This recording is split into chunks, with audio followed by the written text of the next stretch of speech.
Oke, Bismillahirrahmanirrahim. Assalamualaikum warahmatullahi wabarakatuh. Bertemu lagi dengan saya Pak Yanto di eh, channel YouTube saya Yanto Tanjung, channel belajar bahasa Inggris secara mandiri dengan moto dari Unja untuk Indonesia. Bagi yang belum kenal, saya adalah dosen bahasa Inggris di Universitas Jambi, S1, S2, S3 saya pendidikan bahasa Inggris. Saya pernah kuliah di tiga universitas di Australia, Flinders University, Murdoch University, dan Edith Cowan University. Saya juga penulis lebih dari 20 buku. Ini salah satu masterpiece saya, 7 kebiasaan belajar bahasa Inggris yang efektif, bestseller nasional ya. Hasil penelitian tentang pembelajar bahasa Inggris yang sukses. Penelitian saya di S2 dan S3 tentang itu, lalu saya tuangkan dalam bentuk buku, bukan artikel jurnal. Karena kalau artikel jurnal saya harus bayar 20 juta sekian di Scopus. Dan nggak tahu yang baca siapa. Ada tuh teman saya, dia gratis ya, nggak bayar memasukkan artikelnya ke jurnal Scopus, tapi yang baca harus bayar. Menurut saya sih lucu aja. Katanya berbagi ilmu. Mendingan berbagi ilmu menurut saya melalui buku dan melalui channel YouTube. Ya walaupun ada di ejek ya saya nggak ada masalah. Oke, mereka bilang kok tamatan luar negeri cuman bikin YouTube. So what saya bilang. Oke, kita lanjutkan ya. Jangan dengarkan eh, orang-orang seperti itu. Nah, kita sudah sampai pada reading. Nah, permasalahan reading kita, adik-adik, yang pernah saya sampaikan adalah kosakata yang terbatas. Terus gimana caranya ya? Tidak ada cara lain selain membaca mungkin buku, artikel, silahkan dibaca. Membiasakan untuk menambah kosakata itu seperti itu. Tidak dengan menghafal 10 kata per hari lalu dia jadi misalnya 300 sebulan. Enggak sesederhana itu. Menambah kosakata dengan membaca, menonton, kemudian yang mencatatnya. Saya pernah tunjukkan di sebuah tips belajar bahasa Inggris menambah kosakata silahkan ditonton di channel ini. Atau khusus untuk TOEFL, adik-adik bisa mengerjakan seluruh latihan yang ada di buku Longman Preparation yang saya pakai ini atau yang introductory. Nah, insya Allah kita akan membahas hampir semua reading yang ada dalam buku itu. Jangan lupa like, subscribe, dan share ya. Serta jadi member. Membernya cuma 20.000. Bisa mengakses lebih dari 612 video. Dan insya Allah akan bertambah terus. Oke, mari kita lihat. Judulnya adalah menjawab. Kalau skill 1 dan 2 fokusnya kepada main idea, ide pokok. Dan susunan dari paragrafnya. Kalau yang ini menjawab detail question. Artinya informasi dalam teks secara detail. Jadi bukan secara umum. Oh ya, by the way, ini ada di buku Longman yang ada bisa ada di download ya di channel ini. Itu skill 3 halaman 259 dan seterusnya. Nah, gitu dia. Ini dia. Jadi banyak pertanyaan tentang reading itu meminta ini pertanyaan paling banyak ya di antara skill yang lain menjawab secara langsung informasi yang dinyatakan dalam bacaan. Ini berarti kita harus bisa menemukan jawaban jenis pertanyaan ini tanpa harus mengambil kesimpulan. Jadi harus langsung ya. Nah, model soalnya, tipe soal itu biasanya state detail question, menanyakan mana pertanyaan yang terkait dengan informasi dalam bacaan. Mana yang benar? Unstated, yang tidak dinyatakan, mana yang salah. Kemudian pertanyaan tentang pronoun referent. Artinya kata ganti dalam bacaan itu mengacu kepada siapa atau kepada apa. Nah, itu yang akan dibahas di bagian tentang uh, uh, yang ini, yang skill 3 ini. Nah, tetapi skill 3 fokus kepada yang pertama saja, stated detailed question. Yang skill berikutnya unstated, yang berikutnya pronoun referent. Nah, stated detailed question menanyakan satu informasi dalam bacaan dan bukan bacaan secara keseluruhan. Kalau secara keseluruhan berarti dia menanyakan idea. Nah, jawaban dari pertanyaan ini biasanya diberikan berurutan dalam bacaan. Dan jawaban yang benar seringkali merupakan restatement. Restatement itu artinya pernyataan kembali atau sinonim dari apa yang diberikan. Artinya juga jawaban yang benar seringkali idenya sama dengan yang tertulis dalam bacaan, tapi kata-katanya tidak persis sama. Nanti dijelaskan. Nah, saya ingin menggarisbawahi bahwa umumnya jawabannya diberikan berurutan dalam bacaan. Maksudnya gini, misalnya ini paragraf satu, kemudian ini paragraf 2, lalu ini paragraf 3. Nah, soal nomor satu biasanya tentang ide pokok atau susunan dari paragraf. Nah, nomor 3 carilah di bawahnya.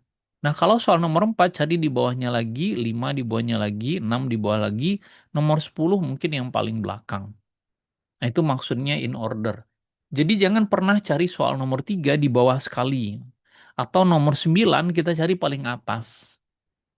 Nah, itu tidak berurutan. Itu acak namanya.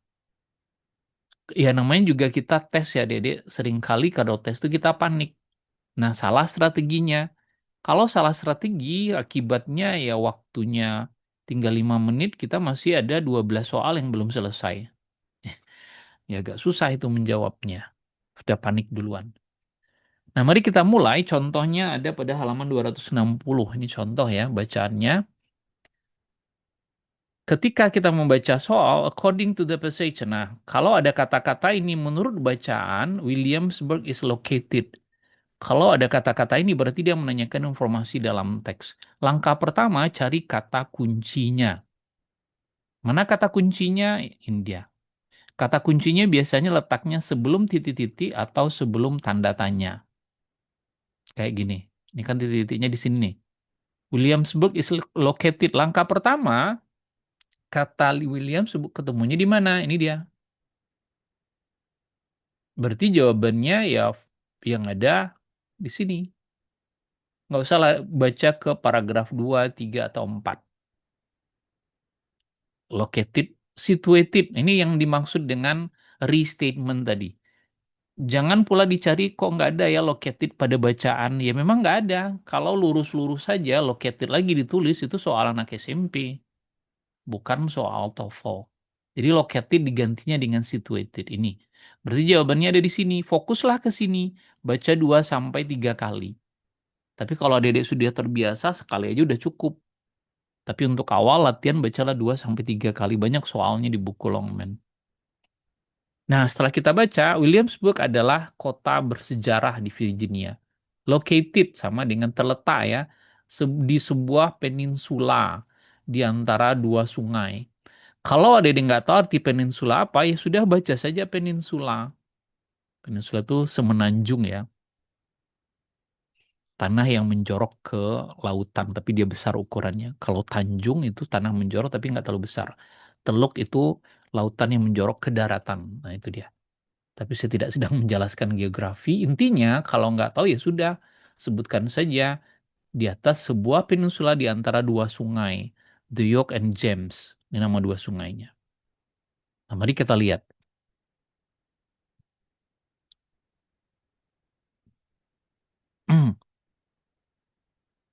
Kalau begitu kita lihat it was settled di antara dua.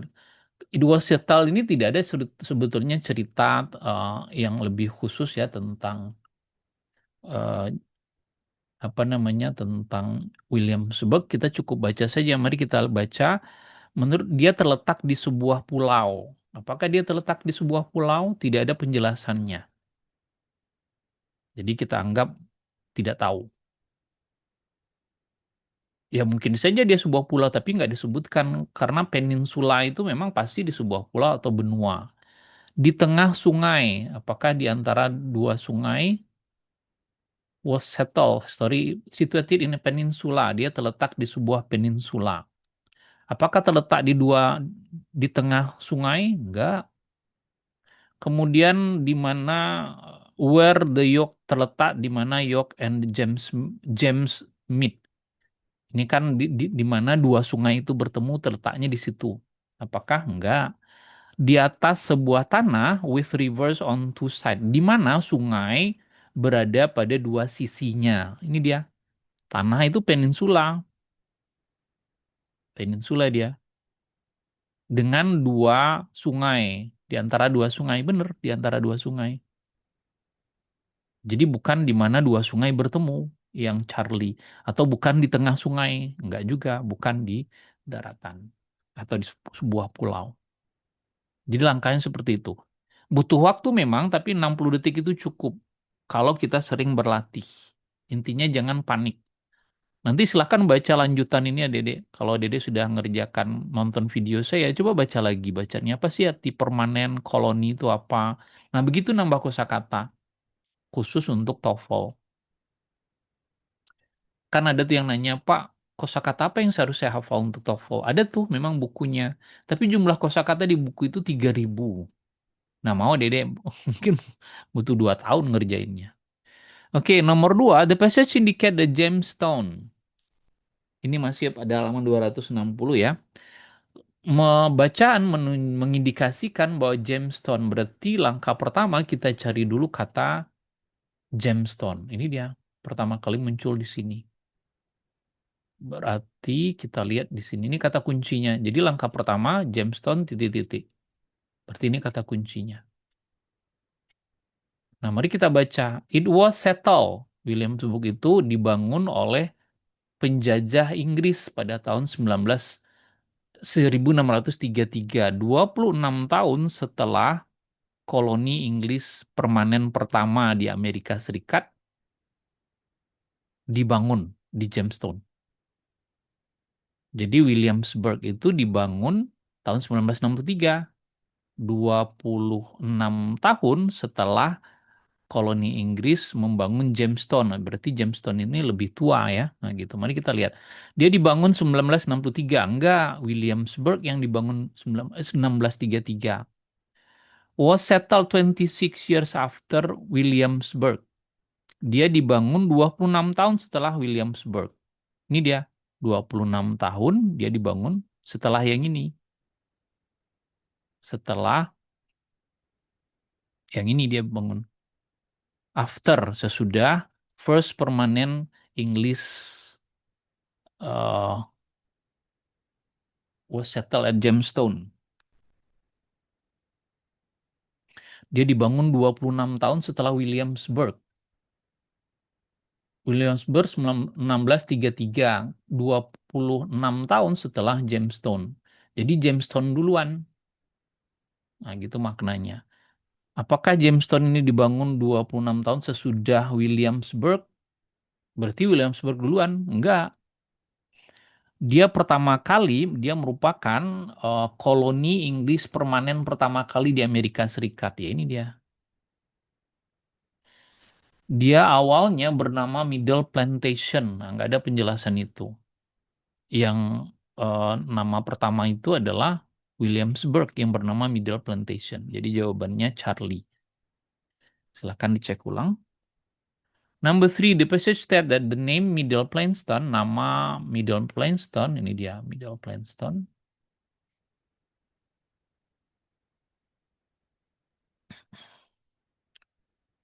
In the beginning of the in the beginning, the colony at Williamsburg was named Middlestone because its location in the middle of the peninsula. Jadi di awal koloni di Williamsburg itu dia dinamakan Middle Plantation karena lokasinya di tengah semenanjung. Jadi nama Middle Plantation itu karena lokasinya di tengah. Nah, mari kita lihat nomor 3 ini apakah dia is a more recent name than Williamsburg. Namanya lebih baru ketimbang nama Williamsburg. Enggak ya. Karena Middle Plantation duluan baru Williamsburg. Kemudian derive from the location of the colony of the peninsula. Diambil atau berasal dari lokasi koloni dari peninsula. Karena lokasinya di tengah peninsula. Kayaknya ini yang benar. Mengacu kepada bagian tengah dari Inggris yang merupakan eh, kediaman dari para penjajah. Nggak ada. Diberikan kepada koloni yang baru karena dia terletak di tengah beberapa perkebunan. Nggak ada disebutkan itu. Jadi jawaban yang tepat ini. Ini dia ya, untuk nomor 3. Jadi demikian cara menjawabnya. Nah, identifikasinya, kesimpulannya Dede, ciri-ciri stated detail question itu dia menggunakan kata-kata menurut bacaan, dinyatakan dalam bacaan, bacaan mengindikasikan bahwa, pengarang menyebutkan bahwa, manakah berikut ini yang benar. Nah, gitu kira-kira. Kalau ada kalimat ini, berarti dia menanyakan informasi dalam teks. Di mana menemukan jawabannya? Jawabannya dari ditemukan di berurutan dalam bacaan. Nah, bagaimana cara menjawabnya? Pertama, pilih dulu, tentukan kata kunci dalam pertanyaan. Kata kuncinya biasanya letaknya kayak yang soal yang tadi ya. Ini dia, Middle Plantation, ini Jamestown, yang ini Williamsburg. Tentukan itu dulu. Nah, setelah kita tentukan kata kuncinya, skim. Nah, baca dengan cepat bagian dari bacaan yang tepat, yang sesuai, yang ada kata kuncinya tadi, seperti yang kita lakukan. Kemudian baca kalimat yang berisi kata kuncinya dengan hati-hati. Dengan hati-hati ini bukan berarti kita lihat kiri kanan dulu ada orang apa enggak, lalu baru kita jawab. Enggak. Hati-hati itu baca 2 sampai 3 kali. Nggak usah buru-buru. Latih diri adik-adik untuk mengerjakannya. Nah, lalu lihat jawaban yang menyatakan kembali ide dari bacaan. Eliminasi jawaban yang sudah pasti salah, kayak yang tadi, kemudian pilih jawaban yang tepat. Hmm. Mari kita coba praktekkan kembali halaman 262. Ada 9 soal, 3 bacaan. Nah, ini saya sarankan adik-adik baca dulu 70 detik mengerjakan ini. Oke, saya anggap sudah selesai ya. Mari kita diskusikan. Menurut bacaan, apa yang terjadi selama Ice Age? Zaman es. Kata bantunya tentu ini. Apa yang terjadi selama zaman es? Ice Ages di zaman es, periode di mana es itu menutupi bagian yang besar dari bumi. Dikenal terjadi setidaknya 6 kali. Mari kita lihat lapisan eh, bebatuan itu dikenal oleh kapan terjadi, apa yang terjadi, nggak ada ya yang ini. Strata, rock strata, lapisan dari bebatuan dikenal oleh geologis, enggak. Bukti dari material asing ditemukan, enggak juga. Zaman di mana es menutupi sebagian besar, ini dia. Extensive area sama dengan large portion. Ini yang disebut dengan restatement tadi. Permukaan bumi. Kemudian ini es meleleh 6 kali, ini enggak ya. Yang 6 kali itu bukan itu. Zaman esnya yang terjadi 6 kali. Nah, begitu cara menjawabnya. Nah, nomor 2, the passage covers. Bacaan mengcover berapa metode atau berapa cara yang berbeda of recognizing past ice ages, untuk mengenali zaman es di masa lampau. Nah, ini kata-katanya recognizing past ice ages. Ini past ice ages. Berarti kita fokusnya ke sini. Past ice ages dapat dikenali dari lapisan bebatuan yang memperlihatkan bukti materi yang asing yang disimpan by moving walls, dengan menggerakkan dinding dari es, atau or melting glaciers, atau mencairnya bongkahan es. Itu ya cara yang pertama, dapat dikenali dari strata. Kemudian dia juga bisa dikenali dari formasi tanah yang dihasilkan dan seterusnya. Berarti 2 kali ya. Ini yang pertama. Kemudian ada kata juga. Memang dia nggak bilang ada 2 kali, nggak bilang seperti itu. Terlalu mudah. Kita saja yang mencari. Yang jelas bukan sekali. Karena dia bilang dapat dikenali dengan cara. Kemudian zaman es juga bisa dikenali. Kan 2 kali dia disebutkan. Berarti 2. Kemudian number Three, menurut bacaan, what in the rock strata is a clue, di mana di lapisan bebatuan merupakan petunjuk bagi geologis tentang zaman es di masa lampau. Nah, kita cari dulu rock strata, clue bagi clue itu artinya petunjuk. Mana yang ada kata petunjuk? Ini dia. Ini ada kata-kata rock strata, kita cari. Dikenali dari rock strata memperlihatkan bukti dari material bahan asing. Jadi petunjuknya berupa bukti dari bahan asing. Mana bahan asing? Ini bahan, material sama dengan substances. Asing dari daerah lain, ini dia. Bukan dari es, nggak ada disebutkan es di sini. Petunjuknya bukan dari es, bukan melting glaciers, bukan juga. Kemudian juga bukan U-shaped valleys. Jadi jawabannya ini. Silahkan ditonton lagi atau dibaca lagi untuk lebih memahami. Kemudian number 4 ada pada halaman 262 masih. Bacaan mengindikasikan bahwa ventricles, nah ini mana mana ventricles munculnya, ini dia.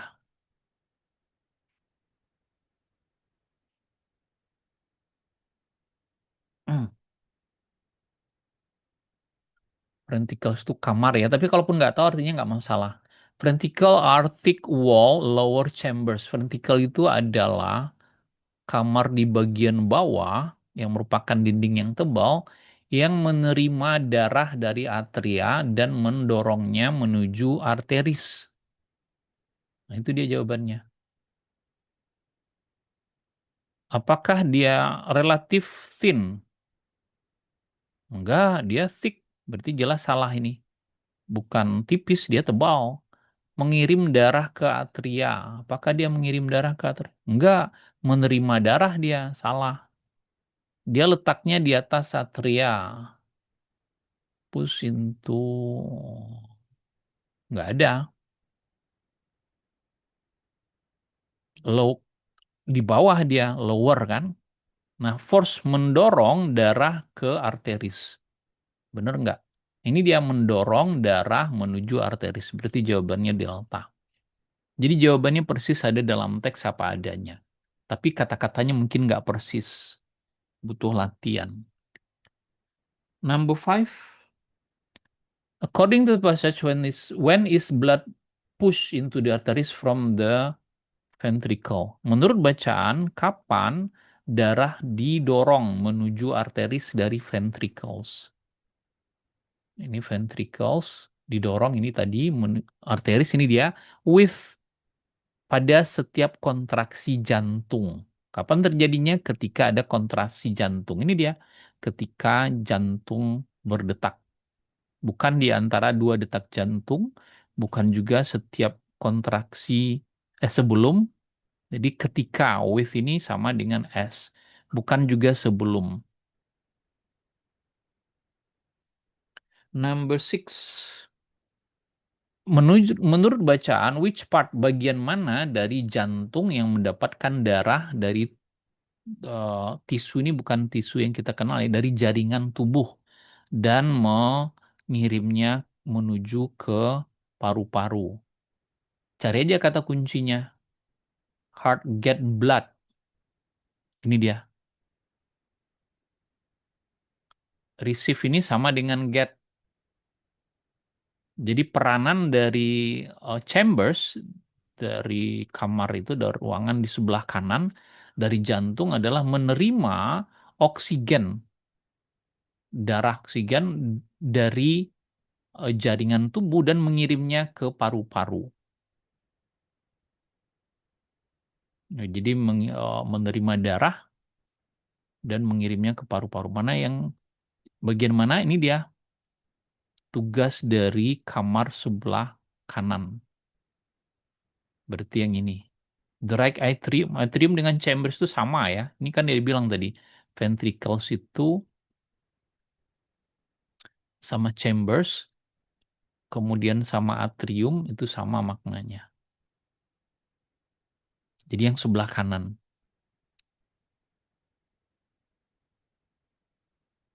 Kalau sebelah kirinya lain lagi tugasnya. Oke, nah number 7 halaman 263. Menurut bacaan Golden Age of Railroad. Berarti kata kuncinya yang ini. Mana dia? Golden Age Railroad. Letaknya di sini berarti. Bentar ya, kayaknya ada yang kurang. Oh enggak, udah bener. Titiknya emang di sini. Jadi zaman railroad, jalan kereta api itu, masa-masa emas di zaman kereta api itu mengacu kepada masa dari berakhirnya perang, Civil War itu perang saudara ya, perang sipil menuju Perang Dunia Pertama. Ketika jalan kereta api sangat maju perkembangannya dan faktanya maintain dan tetap dia near monopoly menjadi monopoli pada transportasi massa di Amerika Serikat. Jadi zaman dulu tuh jalan raya tuh agak jarang fokus orang kepada jalan kereta api. Nah, itu maksudnya. Ini titik di sini ya. Nah, mari kita lihat. Nah, zaman keemasan dari kereta api, jalan kereta api terjadi sebelum perang sipil, bukan. Jadi dari berakhirnya perang sipil, bukan sebelum perang sipil. Berarti salah. Merupakan hasil dari Perang Dunia Pertama, enggak juga, bukan itu. Merupakan periode di mana sebagian transportasi massa Amerika Serikat dikontrol oleh jalan kereta api. Ini jawaban yang paling tepat ya. Ini dia, monopoli di Amerika Serikat. Hasil dari turunnya uniformity of track Gauss, mem- mem- apa namanya, membuat standar ya, uniformity, berkurangnya standar dari ukuran track. Enggak, yang nggak ada disebutkan. Jadi jawabannya ada di situ. Number 8. The passage mention, bacaan menyebutkan which of the following, manakah berikut ini yang terjadi sebagai akibat dari penyeragaman ukuran dari track. Nah, mari kita lihat dulu nomor,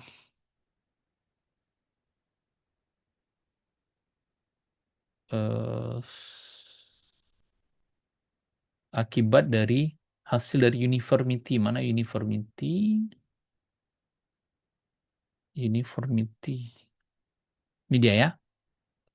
Jadi salah satu perkembangan yang signifikan selama periode ini adalah bertambahnya uniformity, meningkatnya uniformity of the track, standarisasi dari dan waktunya. Tapi akibatnya belum diceritakan di sini. Nah, ini dia result. Jadi sebagai akibat dari standar tersebut, apa akibatnya? Increase efficiency and economy in the rail system. Berarti improve. Improve sama dengan increase. Economy in transportation system. Transportation system sama dengan rail system. Bukan akibatnya perang sipil, bukan standarisasi zona waktu, bukan schedule, nggak ada. Terakhir, bacaan menunjukkan standard time itu diimplementasikan. Nah, mana kata-kata standard time? Further, ini ada kesalahan. Oh iya, furthermore to rail revision was implementation, mendikasikan standar waktu was implemented 1983. Jadi katanya bahwa standar waktu diimplementasikan, ini dia tahun 1883. Nah, apakah sebelum perang sipil? Enggak ya, tidak ada penjelasan itu. Kemudian pada 1 Juni 1886, mana angka 1 Juni 1886? Enggak. 1 Juni 1886 itu adalah masa tahun-tahun sesudah perang, trek itu dikonversi ke ukuran 1,4 meter. Standar, oh ya, standarisasi 1 Juni 1846 itu standarisasi dari trek ini selesai. Nah, itu dia. Bukan standar time-nya. Standar time-nya 1883, berarti enggak ini. Sesudah Perang Dunia ke-1, enggak ya, Perang Dunia ke-1 lebih lama lagi, 1918. Sebelum standar track gauge was established throughout the United States. Ini dia jawabannya. Jadi standar track itu dilakukan 1886, sedangkan ini kejadian 1883. Artinya standar time terjadi sebelum standarisasi dari ukuran track, maksudnya ukuran rel, was established throughout the United States. Ini dia. Ini makna tersirat juga dikit ya. Yang jelas dia bukan 1886, tapi 1883. Itu artinya sama dengan sebelum 1886. Oke, demikian untuk skill 3. Kapan-kapan kita sambung lagi. Untuk skill 4, intinya dibutuhkan kehati-hatian dan penguasaan kosakata. Cara menambah kosakata tidak ada cara lain selain banyak membaca latihan-latihan yang ada di buku Longman. Bukunya bisa adik-adik download di profil YouTube saya, Longman Preparation. Jangan lupa ya like, subscribe, dan share. Jadi bisa jadi member, bisa mengakses ke 600 video saya di channel ini, atau bisa ikut kursus saya langsung via Zoom. Tiap bulan saya buka kelas dari tanggal 5 sampai tanggal 24. Silahkan daftar. Nomor yang dihubungi ada di profil saya. Kemudian juga atau bisa lihat di website yantotanjung.com. Di sana ada berbagai pilihan. Bisa juga kursus via video di website. Oke, thank you for attention. Goodbye. Assalamualaikum warahmatullahi wabarakatuh. Bye-bye.